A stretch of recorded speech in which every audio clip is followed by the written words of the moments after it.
মৌমিতা, আমি বের হলাম। শোনো, বলো।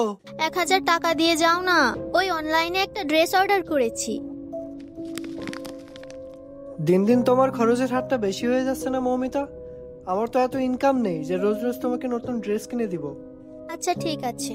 ঠিক আছে, থাকো, আমি আসি। এই যা,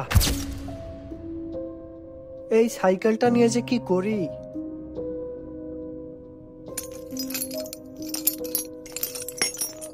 কবে যে একটু ভালো দিন আসবে আল্লাহই জানে। ঠিক আছে, থাকো, আমি আসি।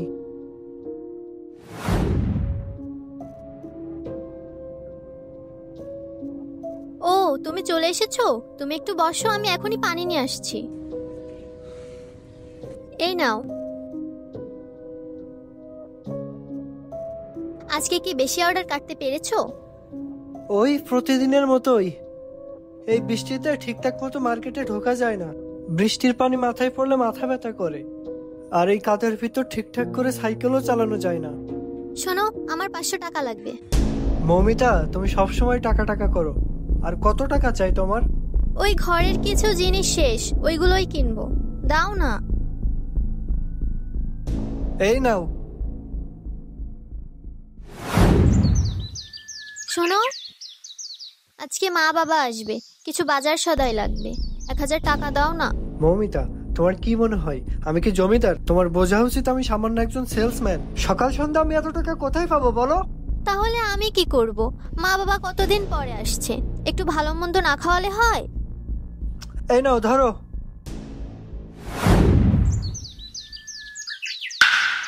যা, লিক হয়ে গেল। সাইকেলটাও লিক হওয়ার সময় পেল না।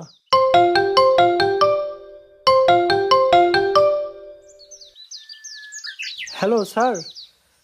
হ্যাঁ হ্যাঁ, আমি এই যে আসছি। না স্যার, ওই যে সাইকেলটা লিক হয়ে গিয়েছে তো।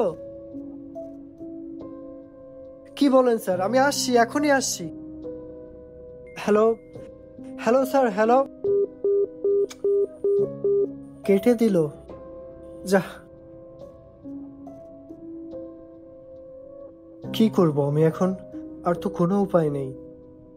কি হলো, আজকে এত তাড়াতাড়ি চলে আসলে যে? অর্ডার দিতেই যাচ্ছিলাম, সেই সময় সাইকেলটা লিক হয়ে গেল। যার কাছে অর্ডার নিতে যাচ্ছিলাম সে স্যারের কাছে কল করে কমপ্লেন জানিয়ে দিয়েছে। চাকরিটার নেই আমার। তাই বলে হুট করে চাকরি থেকে বাদ দিয়ে দেবে?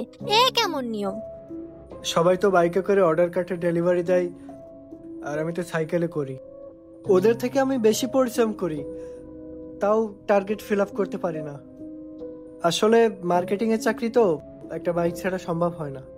আর আমার এত টাকাই বা কোথায় যে আমি বাইক কিনবো? তাহলে তুমি এখন কি করবে? কি আর করব, অন্য কাজ করব। বাইক কেনার মতো টাকা আছে নাকি আমাদের? এই শোনো না, 500 টাকা দাও না। টাকা লাগবে তাই না? এই নাও, এখানে 700 টাকা আছে, পুরোটাই রাখো। সবসময় টাকা টাকা টাকা।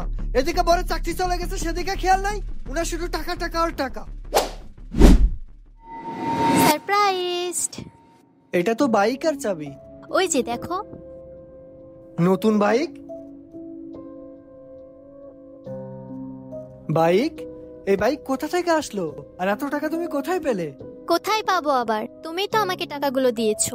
আমি তোমাকে এতগুলো টাকা কবে দিলাম? কেন, তোমার মনে নেই? আমি তোমার থেকে কখনো 500, কখনো 1000, কখনো 2000 এভাবে টাকা নিতাম। ওই টাকাগুলো আমি আমার জন্য নিতাম না, আমি তোমার জন্যই নিতাম। আমি দেখতাম তুমি যখন সাইকেল চালিয়ে বাসায় ফিরতে, তখন তোমার পা ব্যথায় ফুলে যেত, তুমি মাটিতে পা ফেলতেই পারতে না। তারপরেও রোজ ওই সাইকেল নিয়েই তুমি অফিসে যাও। আর আমি তো বুঝেই গিয়েছিলাম যে তুমি এই সংসার চালাতে গিয়ে টাকা গোছাতেই পারবে না। তাই আমি নানান বাহানায় তোমার জন্য টাকা গুছিয়েছি। আচ্ছা যাও, এখন গিয়ে নিজের চাকরিটা বাঁচাও। চাকরিতে কালকে যাব, আজকে তোমাকে নিয়ে বাইকে সারা শহর ঘুরবো।